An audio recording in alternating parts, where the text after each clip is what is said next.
She walked into the courthouse that morning with the same determination she carried into every mission, but today wasn't about undercover work, coded operations, or high-risk surveillance. Today was supposed to be simple. She had evidence of a crime, real, documented, undeniable, and she expected the justice system to do what it was built to do. But the moment Maya Thompson stepped through the courthouse doors, she felt a familiar pressure settle in the air, the kind she had learned to recognize long before she ever carried a badge. People glanced at her, but not with curiosity or respect. Their eyes carried doubt, the quiet kind that judged her before she even spoke. She held onto her folder, steady and focused, but inside she could feel something she hadn't expected, an old ache she thought she had outgrown. The ache of not being seen. The ache of not being taken seriously. She wasn't here as Agent Thompson. She wasn't here with backup or federal authority behind her. She was just Maya, a black woman walking into a courthouse hoping her voice would be enough. And as she took her seat, she didn't yet know that before the morning ended, her identity would become the very thing that shattered the room around her. Before we continue, pause for a second. If you've ever seen someone's story dismissed unfairly, or if this story is hitting you already, drop a comment below sharing your thoughts. Hit like if you want more stories that reveal truths too many try to ignore, and share this with someone who needs to hear it. Before this day, Maya lived a life split between silence and high-stakes secrets.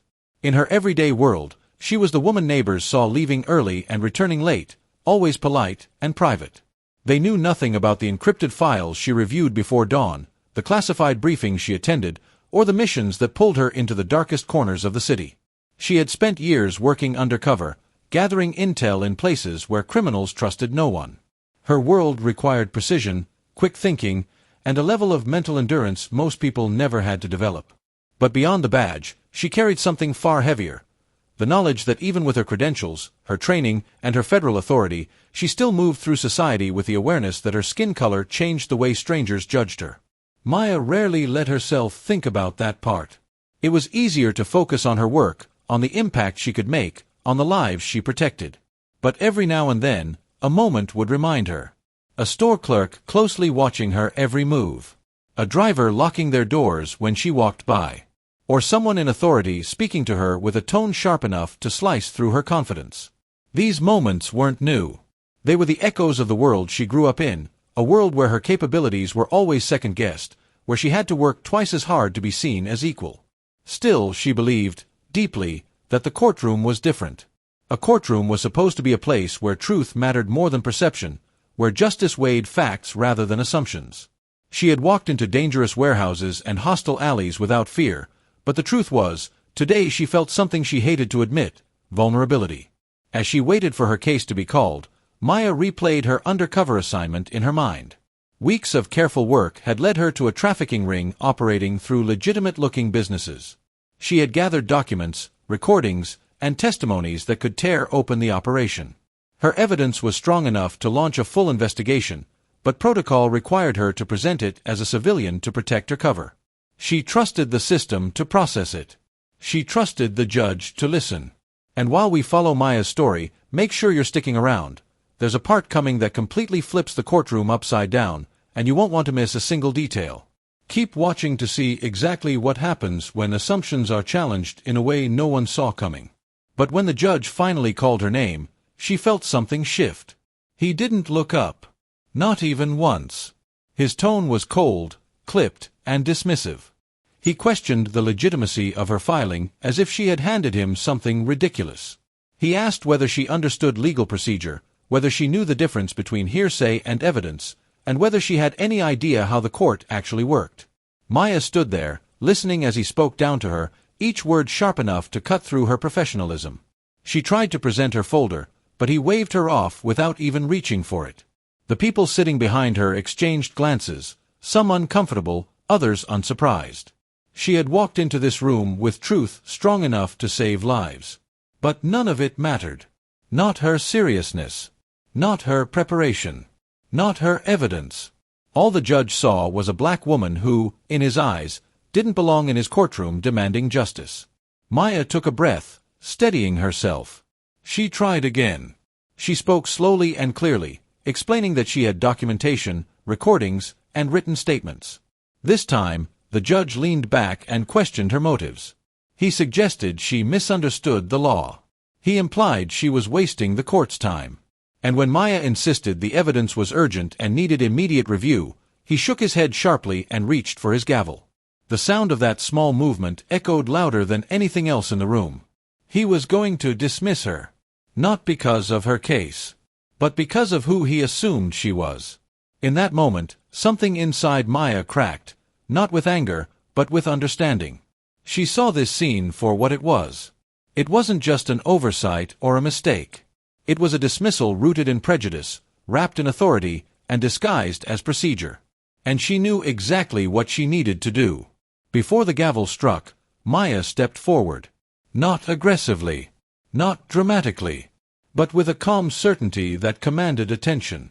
She reached into her bag, feeling the familiar weight of something she rarely revealed.